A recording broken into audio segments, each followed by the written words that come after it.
When systems fail, where do you turn for truth and resilience? Welcome to the Resilience Realm with host Dawn Westmoreland, Air Force veteran, author, and resilience advocate. Each week, Dawn brings powerful voices, attorneys, mental health experts, veterans, and leaders sharing courage, boundaries, and real-world resilience strategies. Broadcast on the Pacifica Network and WPVM FM, and featured on over 100 radio, TV, and podcast platforms nationwide. This isn't just a show. It's a movement for courage, ethics, and justice. Tune in Sundays at 10 a.m. Eastern or listen anytime online. Visit DawnMarieWestmoreland.com. Welcome back. If it's your first time, hey, we're glad to have you here. I have the wonderful Kate Thurman on today, and I got to know her because of Cyrus Webb, who's been a PR, media, Amazon influencer, and I would even call him a friend. He's just amazing. Kate, where are you coming from? Let the audience know where you're coming from, what city. Hi, Don. I am in Riverdale, Georgia, about 20 minutes from Atlanta, not far from the airport. I'm sitting in the center of those two places. Thank you for having me. Now, that is really convenient if you travel. And everyone, before we started the interview, we were talking. We both grew up as country girls, and here we are, moving forward. So it doesn't matter if you grew up in a small town or the country, you can be anything you want to be. You have a mission to help people, and you've been through some medical experiences and you've been through life trauma. And I want to know a little bit about it and our listeners too. Why are you out there today helping people, Kate? I feel called to do it. It's one of those things, and when you're younger, you kind of know, because you have an urge to do these things. And I've always been a giver, always. Um, Even my husband, my kids as well. I just love to give. I'm not one that I do a lot of receiving, and I'm okay with that. It fills my heart to give, and I feel like that's what I'm called to do. It's everything we do, we give. I want to just give, give, give, give. Yeah. Now, you shared earlier some of your medical background. Mhm. And I think that helps a lot. So many people are out there suffering with autoimmune disorders, cancer, and more. Do you mind sharing a little bit about what you've been through?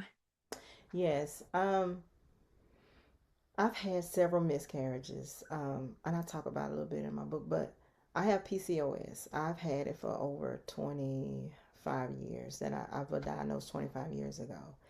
And it was a shock to me. And even when I first got diagnosed with it, Mhm. I really didn't know exactly what it entailed or what it meant.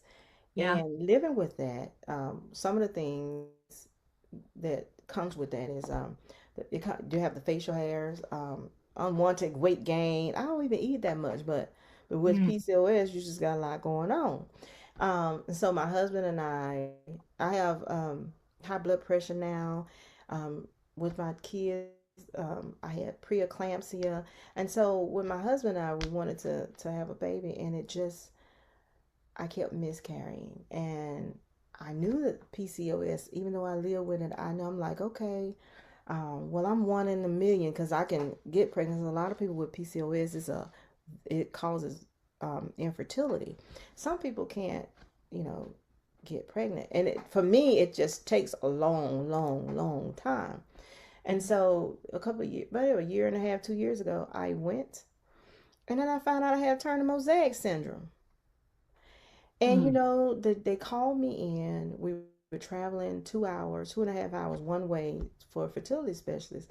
And I remember they said it was so complex because they said it doesn't go with your PCOS. Like the two, looking at the paper, I didn't believe it. I still can't tell you how this is possible. So having two infertility diseases and with the high blood pressure now, just different things.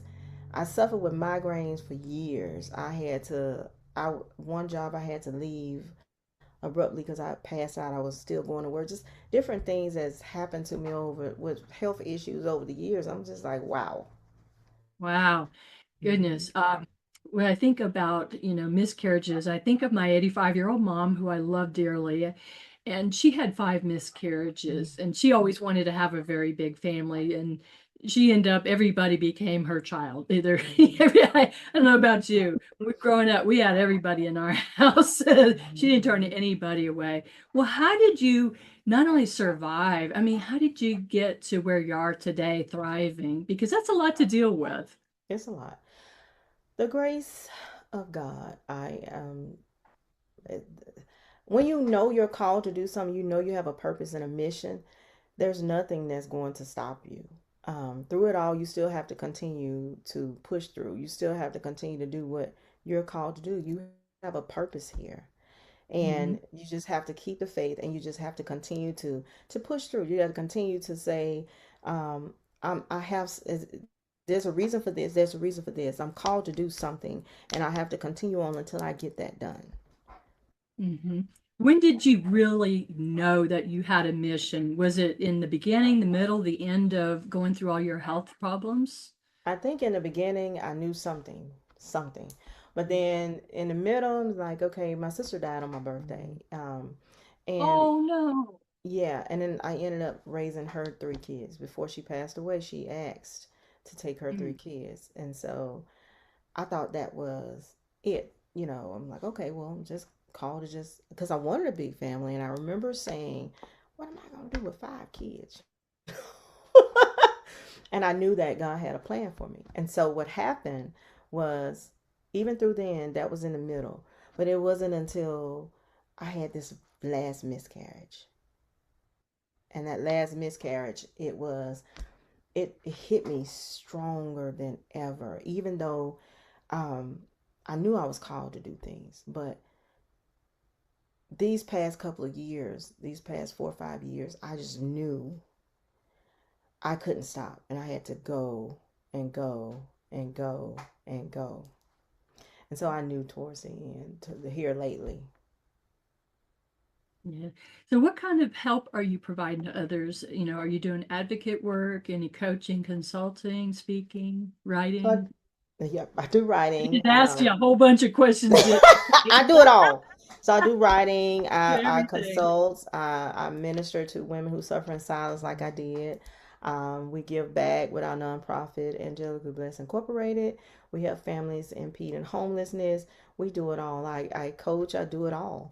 And whoever needs, it doesn't matter what you need. The Lord is going to give me what I need to provide to you, because it doesn't come from me. It comes from Him. No, I get that so very much. So I want to talk about your books that you have out right now. You told me earlier you had an anthology book, and those are great. I love hearing about anthology books. Thank you. So I joined. She said yes to herself unapologetically with Chanel Coleman Wesley. She that was her anthology, and my chapter was called "Walking in My True Divine Purpose." Mhm. And I remember when I got ready to join the anthology, and she said, "What do you want to say? How do you want to touch women? What do you want to do?" And it was a quick coaching session. And I tell her all the time. I said, I went back. I got off the call with her, and I was like, I had raised my eyebrow a little bit, because I was like, do I really want to do this? Do I want to put my business out there? Do I want to do this? I know I want to help people. I know I'm supposed to do this. I did it. And the feedback that I got on that chapter, they was like, oh my God, it was one of the most inspirational chapters that was there. And after I had my final miscarriage, my most recent miscarriage, I wrote in the midst. I didn't wait. I wrote that book in the midst of my storm, in the midst of my grief.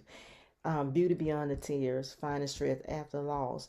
And I knew even then that I still wanted to help people through the writing. I wanted to help people. I had to minister to people even through my pain. I had to help people.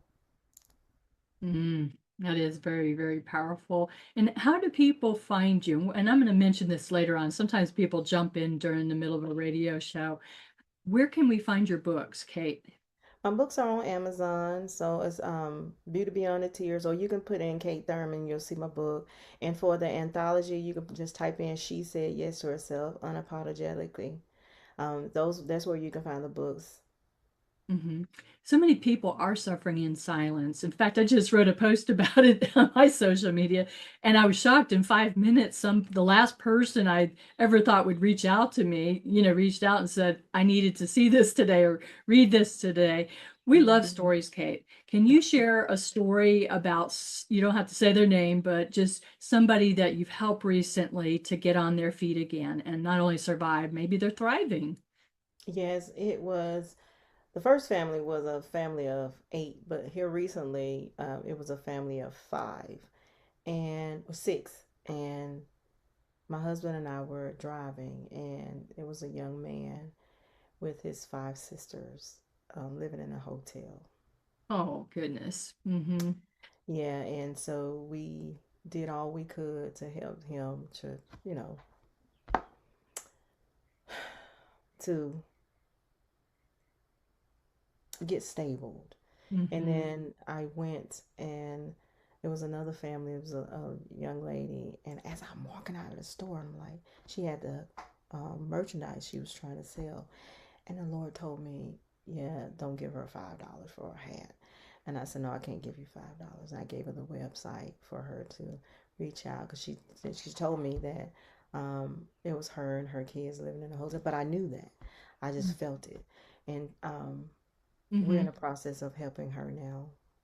Hmm. Well, I'm getting chills up my arm, which always for me is kind of like divine intervention saying, yes, that did happen. Yes. Wow. That's incredible. Because you really don't have to look far to see people suffering. So, I did a little research on you. I'm kind of the nerdy kind of person who loves to learn as much as I can about my guests and other people. Do you have that gift, that prophetic gift of just, you mentioned a sense of knowing somebody is I do. hurting, they're in pain, or something's going on with them? Yeah, I do. I am. I do have it. Um, Sometimes it's just when the Lord speaks to me, and I call people, and they'll literally say, "Wow, how did you know?" Things, especially when you have an unction and you know things that you have no way of knowing, only from the Holy Spirit. And so it's not something that I'm ashamed of, but it's something that I only move when I am told by God to speak to someone. And a lot of times I can tell people, "Oh, okay, write it down.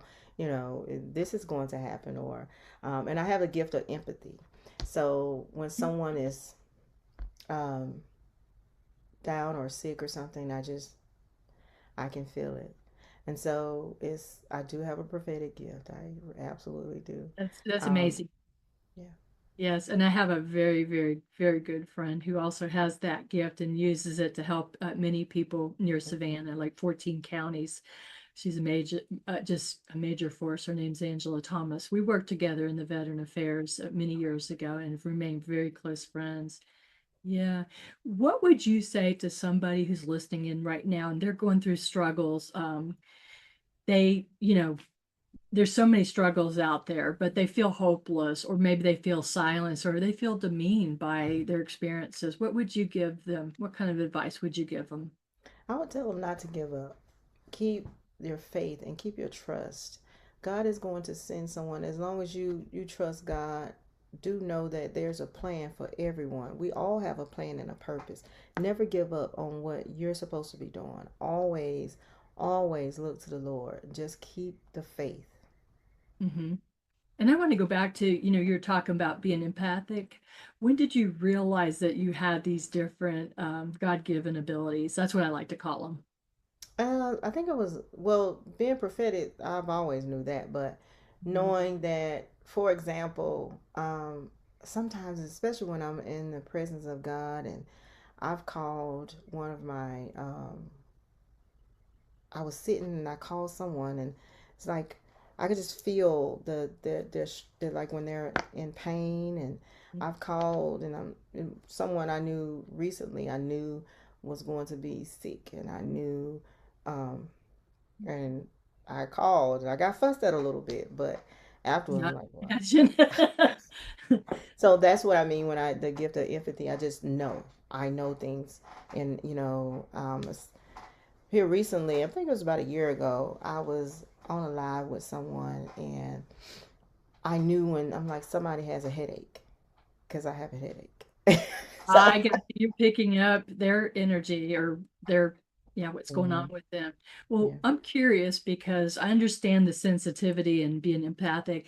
How do you keep yourself well-rounded, and grounded and from burning out? Because there's a lot of people out there that need help. How do you keep yourself, from it's burning out? yeah, it's one of those things where the grace God gives you the grace that's needed to do this. I don't work a 9 to 5 anymore. Last year I was doing a lot of things and I just couldn't do it all. And then the Lord called me off of my job, and I remember telling my husband, I was telling my friends, I'm like, God's called me off work, and I was like, oh goodness. But just like I could tell everyone else to have faith, I Mhm. needed the same faith, so I had to have the same faith. And having that faith, God provides. So that's knowing that God has me covered. There's nothing impossible for God. Knowing that His grace, because His word said His grace is sufficient for you. So I know that His grace is sufficient for me. And then I have people. I have my husband and my family. I have my friends. I have Cyrus. And he's not just my publicist and manager. He's my friend. And he's not afraid to say, like my husband's not afraid to say, and my daughter and my family is just not afraid to say, you're doing too much. It's time for you to lay down. It's time for you to sit down. It's time for you to take some time. And I know, because the Lord will say, okay, sit with me. So, and I know how to. I'm getting better with. Oh no, I need some time. I need to sit with the Lord. This is it's a lot. I get that taking time off. So, do they usually have to tell you to slow down and take a break, or do you realize it yourself? In the past, it's more them telling me. Now they still tell me, but I'm able to recognize. Okay, all right, I need to take a break. That's. And that's a good subject too, burnout. I mean, it comes up a lot, a whole lot, Kate, especially women trying to be powerful, in their jobs, Mhm. as mothers, as partners with their husbands and such.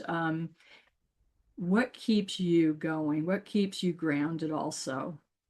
I would say my walk with the Lord and my family, knowing that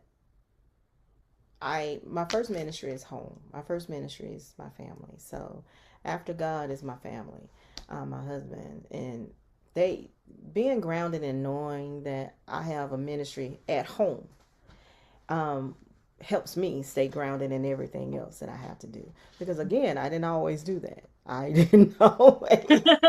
I get it. I I get was. it. I'm a go go go go go go go Go, go go, go, go. go, go. Yeah, I get Yeah, yeah. that. So they had to say, "Come back."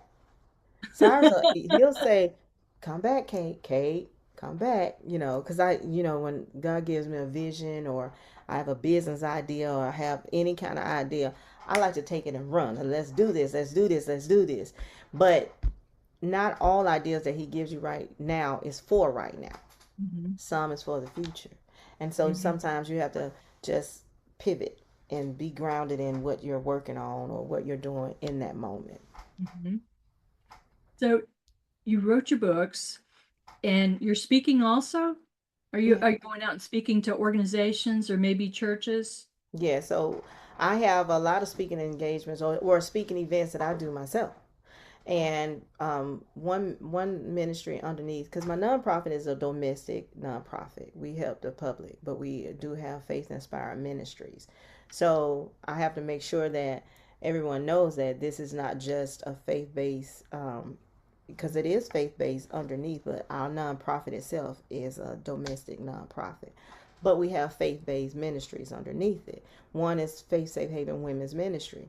So we put on empowerment luncheon, and I do speaking there. I speak whoever I'm invited somewhere this summer, a couple of places where I do some speaking engagement. So whenever I'm booked, I will come and do a speaking engagement. I will speak in a summit. So I do. Yeah. And mind you, I'm someone that didn't like to speak in public.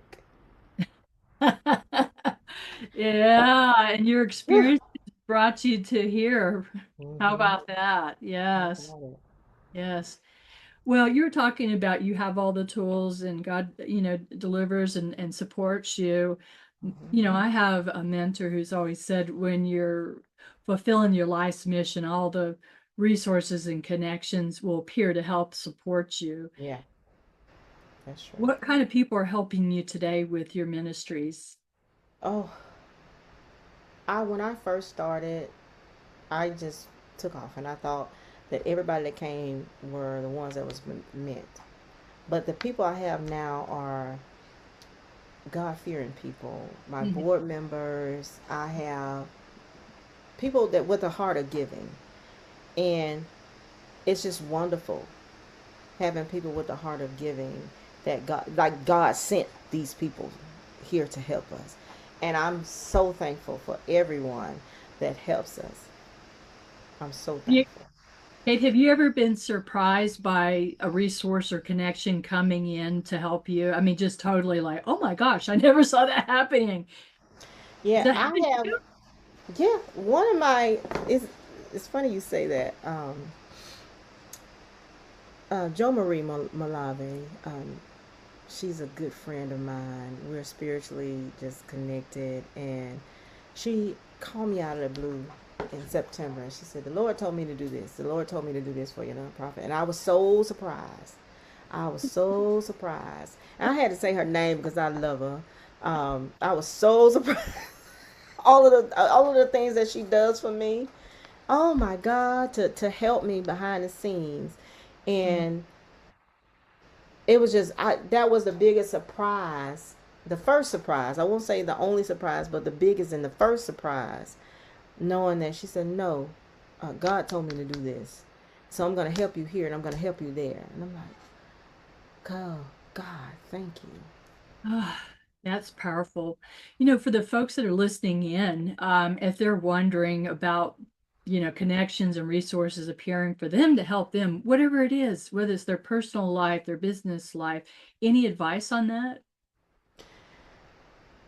Yeah, I would say pivot. I would say take your time. I would say, my advice is always to have faith and trust God, but take your time and trust the process. It's a process in what you're doing. So always know that the process is a process. Mhm. And I'm curious, you know, you have nonprofit, and sometimes nonprofits, they're always out there scrambling for grants and money and donation. If there's anybody that really feels called, you know, to support you, where would they go to? Is it online, your website, where they can donate if they wish Mhm. to donate? The website is angelicallyblessedinc.org. Mhm. And we welcome all donations. We need them. We do everything out of our pockets. So we don't have grants just yet. So my husband and I actually help people out of our own pockets. Yeah. So should we bring in a grant writer, somebody that can help you? Is there anybody out there that does grants? Yeah. Yeah. And yeah, we have Jo Marie. So she was like, God is showing me how to do this, and I'm gonna start trying to write these grants. So yeah, but yeah, we do have her that's just setting up the systems, and so we welcome all the help that God sends us. Mhm. And your ministries, your nonprofit, you said is about domestic abuse. There must be a story behind that. Yeah, so our nonprofit is a domestic nonprofit. We serve the public, but underneath it is Faith Safe Haven. So we help women who suffer in silence from domestic abuse and all kinds of abuse and financial restraint. But the nonprofit itself, we help families impeding homelessness. So the program underneath, we do the counseling part for um, women who suffered in silence from those types of things. But Mhm. the main focus of the nonprofit is to help families or individual impeding homelessness, whether if it's paying your power bill or your water bill or your phone bill or paying your rent, whatever that means to keep you in your house. Right. And I'm glad you're talking about this because, you know, when you help somebody like that, it Hmm. certainly has a rippling effect, you know, on them, their families, their loved ones, the community, the greater world and such. You know, I want to ask you, just changing things a little. We're in a divided world with all kinds of opinions on what's right, what's wrong. Mhm. For people who are just so tired of all the negativity, and there's a lot of negativity out there, how do they protect themselves from that negativity? How do they rise above all the negativity? The way I do it is I pray, and I don't try to surround myself with people that's going to make me feel like what I'm saying is wrong, because I do believe that we all have our own opinions, and that's okay. I don't like to make people feel like what they say is right or wrong. If it's something that I don't support, if it's someone that doesn't support you, then you shouldn't be around that person. So I would say, if you're in a situation where you're surrounded by a lot of negativity, it's probably a good idea to maybe change your environment, and pray and ask God, because I pray and ask God to remove the people that He did not send. Mm, Because sometimes people come that's not supposed to be in your life, or is only supposed to be there for a season, and when that season is over, I go into prayer. Okay, Lord, can you move these people? If this person is meant to be here, can you teach me how to deal with this situation? yeah, Guide me, Holy Spirit. That's what I say. I like what you just said. Teach me how to deal with this person. Yeah. I will say this. One of the meanest, most narcissistic persons in my life taught me the most. Yeah, me too. Yeah. I've had and that causes trauma. And so I had to learn to remove myself from the person or the people who are very toxic, just, and then they try to make you feel like you're the one that's causing the toxicity. No, no, no, no, no, no, no, no. I'm not Yes. going to let you speak that on me. No, no, no, no, no. Lord, help me deal with these people, with this person or this situation. I get it. I do. I used to pray, oh God, please save me. And then I learned, no, what can I learn from this experience? But Yeah. what if you can't what if you can't leave them? What if it's a family member, Kate? That's a Hmm. big one. I meet Hmm. a lot of people with family members that are toxic acting, and they can't remove themselves from the family totally. That's a tough one. When we have Mhm. those situations, I've had plenty of them. When we have those situations, I'm gonna say in the past I've cut myself off from even my family. Like, I'm not dealing with this. But now I can go back to those family members because I know who I am, and I'm in a different space spiritually, and I know I walk with Christ. So if now I can go back and they see me differently, and so even now they see a different Kate. So you won't get the same response from me that you got in the past, which the old Kate, I was shut down. Mhm. I'm not dealing with it. And that's the old me. Now I'm gonna attempt to talk to you and pray with you, and then I'm still gonna go back to God and say, "Oh, okay, Lord, still help me deal with these people," and God will give me the words to say, and then they look at you differently because they see a light on you. Mhm. So apparently they see this light on me, and I thank God for them. And I get a little bit more respect now, even from the family members. That we still have some toxic ones in the family, but Mhm. even those toxic ones has been toxic all my life. Um, they see me different and speak to me differently, if that makes sense. It makes total sense. So I'm assuming, Kate, that you're probably setting certain boundaries, like, no, you can't call me and be nasty, on the phone or in Mm-mm. person. I mean, boundaries are really important. I had to learn boundaries really early. We would I'll say we would not have this type of conversation. You will not call me. We will not talk about these types of things. You will not do this. I have a great day. And that's what I would say. Kate, you're amazing. You've conquered, you've lost babies, miscarriages, you've conquered the diseases and such. And wow, every day I say we get to choose to be disempowered or empowered. Would you say that's how you also think? Yeah, I'm empowered every day because I have to be. I have to be empowered to empower the next person, to help the next person on their journey, to make sure that I'm speaking positive to someone else and helping them understand who they are and where they are. And if they need me to just pray with them, I feel like I've done a great work. You have done a great work. And Kate, we're out of time. Thank you so much for being on the show. To the Thank listeners, you. stay in touch, and we'll see you next time. Thank you. Thank you for having me.